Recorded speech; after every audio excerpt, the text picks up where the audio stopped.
कभी कभी लाइफ में हमारे सामने ऐसी सिचुएशन खड़ी हो जाती है जिससे लड़ना बहुत ही मुश्किल लगता है। हालात हमारे ऐसे हो जाते हैं मानो जैसे सब कुछ खत्म हो चुका है। दूर दूर तक केवल अंधेरा ही अंधेरा दिखाई देता है और समझ से बाहर हो जाता है कि करें तो क्या करें। और कई बार तो ऐसे सिचुएशन में क्विट करने का मन करता है।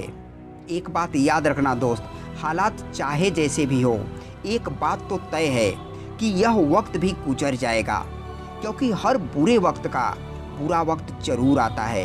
लेकिन याद रखने वाली बात यह है कि कुछ भी कर गुजरने की अपॉर्चुनिटी सिर्फ इसी वक्त में मिलती है, अगर उस सिचुएशन में हार न माना जाए।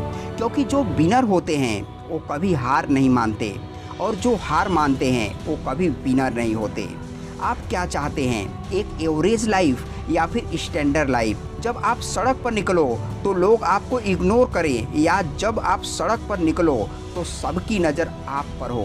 क्या चाहते हैं आप कि लोग आपसे ये कहें कि यह इंसान कुछ भी नहीं कर सकता, या फिर ये कहें कि ये बंदा ज़रूर कुछ ना कुछ करके दिखाएगा, ये बंदा कुछ चेंजेस ज़रूर लाएगा?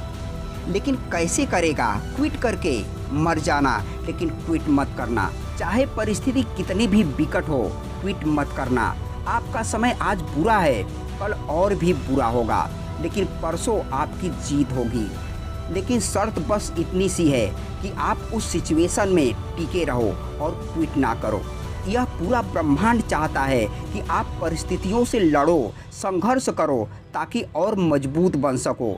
क्योंकि यह बुरी परिस्थितियाँ आती हैं हमें मजबूत बनाने के लिए, न कि कमज़ोर बनाने के लिए। यह नेचर चाहती है कि आप और कामयाब बने, इसलिए आपके साथ कुछ न कुछ बुरा होता रहता है।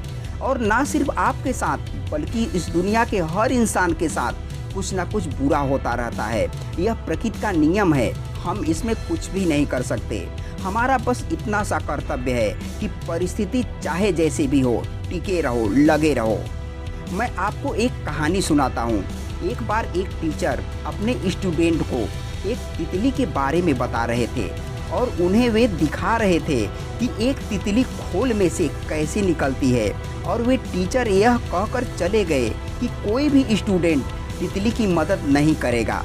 वहाँ पर जितने भी स्टूडेंट थे वे सब ध्यान से तितली को खोल में से निकलते हुए देख रहे थे। तभी एक स्टूडेंट को उस तितली पर दया आ गई और उसने उस तितली की मदद की उसे बाहर निकलने में, और सफलतापूर्वक वह तितली बाहर निकल गई। और उस स्टूडेंट की वजह से उस तितली को कोई संघर्ष नहीं करना पड़ा और कोई ज़्यादा मेहनत नहीं करनी पड़ी उस खोल से बाहर निकलने में। लेकिन वह तितली थोड़े ही देर में मर गई। जब टीचर वापस लौटे तो उन्हें पूरी घटना मालूम हुई। तब उन्होंने अपने स्टूडेंट को बताया कि जब वह तितली संघर्ष करती है तब उसके पंखों को मजबूती मिलती है।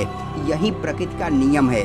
उस तितली की मदद करके उस स्टूडेंट ने उस तितली को संघर्ष का मौका नहीं दिया, जिसके कारण वह तितली मर गई। संघर्ष ही जीवन है, संघर्ष ही आपको मजबूत बनाता है। किसी ने क्या खूब कहा है, नो पेन नो गेन। संघर्ष तो करना ही पड़ेगा, चाहे कुछ भी हो जाए, और इसमें कोई बहाना नहीं, नो एक्सक्यूजेस। जो विनर होते हैं या वो किसी काम को करते ही नहीं, और अगर किसी काम को करते हैं तो उसमें कभी भी बहाना नहीं बनाते, अपना 100% देते हैं। और जो लूजर होते हैं वे हर काम में कोई ना कोई बहाना ज़रूर बना देंगे।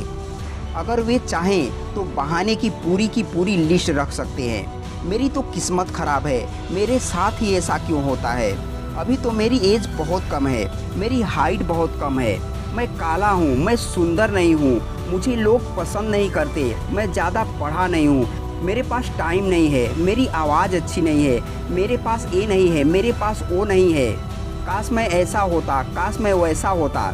देखो, जो जैसा है वो वैसा है, ना तो आज कुछ बदला है और ना ही कल कुछ बदलने वाला है, जब तक कि आप खुद को नहीं बदल लेते। जब भी अंदर से फीलिंग आए, जब भी बहाने बनाने का मन करे, अपने आप से ज़ोर से चीख कर चिल्ला कर कहो, नो एक्सक्यूजेज, कोई बहाना नहीं। जहाँ पर भी आप काम करते हो, जहाँ पर भी आप पढ़ाई करते हो, जो भी आपका वर्क प्लेस है, वहाँ पर कागज़ पर लिख कर चिपका दो, नो एक्सक्यूजेस, कोई बहाना नहीं। आज से ही कसम खा लो, कोई बहाना नहीं। अगर कोई बहाने बनाता है तो इसका सीधा सा मतलब है कि वह सफल तो होना चाहता है लेकिन काम करना नहीं चाहता। याद रखना, सफलता और बहाने एक साथ नहीं रह सकते।